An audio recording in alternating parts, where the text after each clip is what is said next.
All right, guys, so today I wanted to talk about a few things. The Qatar Stadium situation is turning into a bit of a train wreck, of course. Everyone predicted it would. We've got new renderings on the Royals Stadium. And then I think there also is one other thing about the Athletics. Yeah, the Athletics last night, their home opener, I think they had 28,000 people total.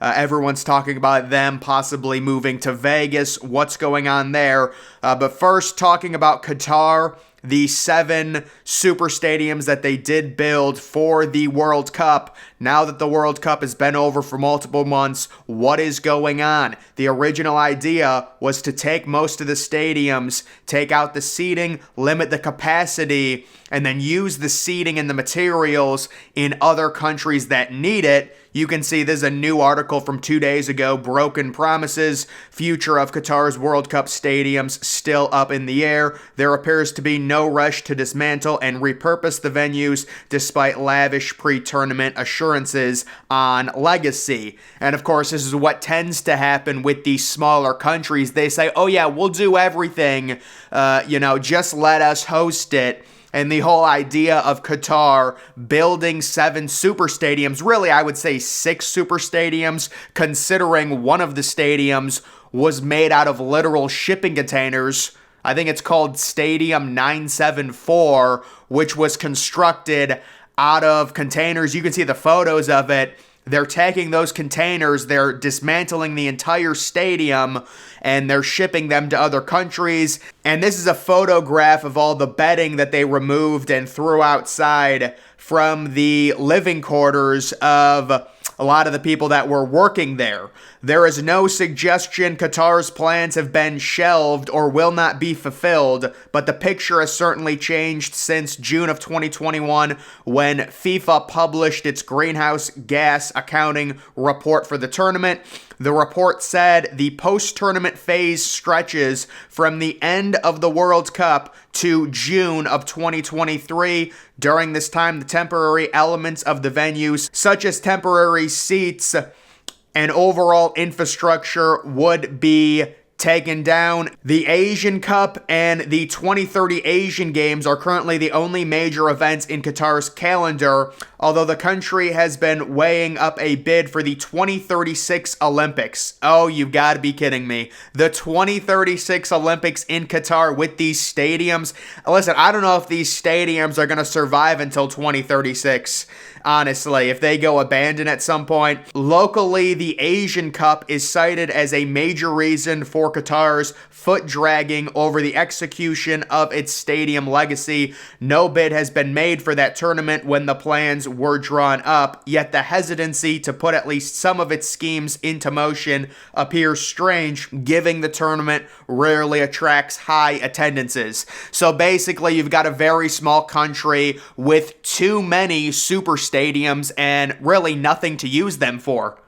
Maybe they're waiting for the 2036 Olympics. It's only 13 years away. But yeah, I mean, the World Cup being at Qatar, it's just too small of a country, and it was kind of weird. They did build the stadium with modern technology. Like, could you imagine this happening just 20 or 30 years ago? There's no way they would have been able to build some of these stadiums with the idea that they'd be basically torn down, or at least mostly taken apart. The capacities on most of them are going to be limited to around 15 to 20,000. They're taking around 20K of the seats out of a few of the stadiums, but they haven't done that yet, and they just lie completely empty at this point in Qatar. So really not a surprising update there. We'll see if they're waiting for the Asian Cup, and to maybe host that. But the other big thing, we have new renderings for the Kansas City Royals potential new stadium. The location of that is kind of the main question. This is a new proposal located in a different part. We saw the last one, which kind of the interior of it looked way better. Just judging from this one, a lot of people were saying on Reddit, that's where I got this information from, they were very disturbed at the interior of these renderings. And you can see the exterior of them. That looks like a beautiful stadium, looks pretty typical for like a mid-market team, or maybe a slight, Kansas City, whatever you want to call them. I would say mid-market, maybe even lower mid-market. Royal Palace, that's not going to be the name. It would be great if it was the name, but they're not going to name the stadium Royal Palace, or I'd be shocked if they did. But yeah, the exterior looks really nice. In my opinion, these renderings were really not about the interior, because the interior does look really bland and bad, but I just think they slapped together seats, and it's kind of like a pre-rendering, if that makes sense. Like, it's not a detailed thing. This is just to pitch the idea of this current location. It's not like, oh, that's going to be the inside of the stadium, because it does look very bland and bad. If the Royals do go forward and actually, plan and do the new stadium in 2026, which has been the rumored time slot, which has been the rumored timeline, I'm very excited for it. I'm excited to see how they can incorporate the fountains into the modern technology and really do some cool things, because that's one of the great things with Kauffman Stadium. It is the fountains. Now, if you go back to Kauffman Stadium, originally they had no outfield seating, so that's why it kind of looks a little disheveled in the outfield. Like, there's drink rails and then there's a few seats, but there's really not a lot of sections. I like the idea of possibly designing a stadium with fountains and waterfalls in mind, and really doing it that way, doing it custom. There was another rendering when this project was first brought up. That was, maybe a few months ago, and you can see the renderings on the interior. I believe there were some fountains, but they weren't that crazy or anything like that. It was just a very rough rendering of what a new Royals stadium could potentially look like. So this is just another rendering of it. Very, very raw kind of model. That's what I would say when it comes to that. And then here is an update on the A's potential project at Howard Terminal. Apparently, it cleared a legal hurdle as an appeals court tossed a challenge to the building's environmental impact statement. Yes, that's the same legal hurdle that a lower court cleared last September. No, still nobody knows who would pay for all the costs. So, yeah, I just want to talk about the A's and the situation. So last night, you can take a look at their opening day. Just so many empty seats. The final announced attendance was 28,000, and that was with Shohei Ohtani starting the game and playing. They were facing the Angels, but just taking a look at the A's lineup and how bad that team's going to be, you're talking about 100-plus losses. You can't even sell out opening day. It's not surprising considering what happened last year. Last year, I think they had 24K. Maybe I'm misremembering that, but last year it was very similar to this year. And they have been in the bottom two in attendance for like the last 5 or 6 years, along with the Tampa Bay Rays. So I don't think this Howard Terminal project has much of a chance of working. And I just base that off of recent history. We've seen the Athletics design and throw, proposal after proposal in different areas with different stadiums. And it just never seems to get done.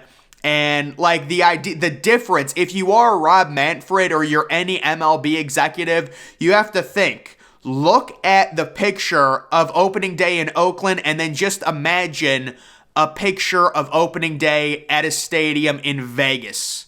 And it's just night and day difference. Like, it would just be so much better. Like, the NFL to me has done such a quicker job at realizing the value of Vegas and LA and all that and quickly moving teams, and the MLB just kind of moves their feet. It's like, you're really missing an opportunity here. I understand the criticisms with Vegas. It's really just kind of a tourist spot. There's no real diehard fan base, but you're going to get a significant uptick in overall energy for baseball for the MLB if you move from Oakland to Vegas. It's night and day. It's not even close. With Oakland, it just seems like they're sabotaging their team. again, that lineup last night, Kyle Muller starting. I mean, it's just a complete joke. Even if you want to say it's Moneyball, I mean, maybe they'll all overperform and win 75 games. Like, it's got to be demoralizing. So I think if I was a betting man, I say both the Rays and the Athletics move. I think the Rays go to Nashville. I think the Athletics go to Vegas. But if I had to choose one team that I think could potentially stay, to me, it would be the Rays somehow financing a stadium and getting a stadium over the Athletics. They both have different projects they're proposing. The Rays have one kind of in the shape, the stadium is in the shape of a stingray, and there's news on that I want to talk about probably in another video. But this is all just stuff this is like the stadium process, things get approved, it doesn't really matter. This has happened a lot with Oakland where a bunch of things get approved, the rendering gets drawn up, and then it just gets thrown out. So we're going to see what happens on that, but that is the current situation with the Athletics. And then just overall the Qatar situation, pretty much what we expected. When you build 7 super stadiums for one event, at least they did have the forethought to understand, these stadiums are going to be completely obsolete. We don't need these after the World Cup. It's just like when an obscure city gets the Olympics and they build up a bunch of stuff, it all goes abandoned. That happened a lot in the 80s, 90s, early 2000s. Even I think with Sochi in 2014, it's just there's no reason for it outside of one event. And that's why you're seeing the Olympics. Now they're in Beijing, they're in LA, they're in places that are already big to where you don't even have to build anything because all of the stadiums are really already there. They only have to build kind of the smaller areas like the Olympic-sized pool and things like that. So this is just kind of a version of it when you compare Qatar hosting the World Cup to like an obscure city hosting the Olympics. Once the big event leaves, now we've got all the super stadiums. They're all going to be abandoned. Maybe you can use them for an event here or there.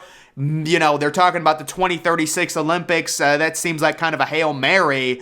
But either way, we will see what ends up happening to these stadiums and how they are maintained. They have not been used now for multiple months ever since. I think like 5 or 6 of them have just been completely left alone and untouched and unused since the final games in the World Cup, which was months ago. So guys, that's going to do it for this video. Make sure you're following me on Twitter. Link to that's always in the description.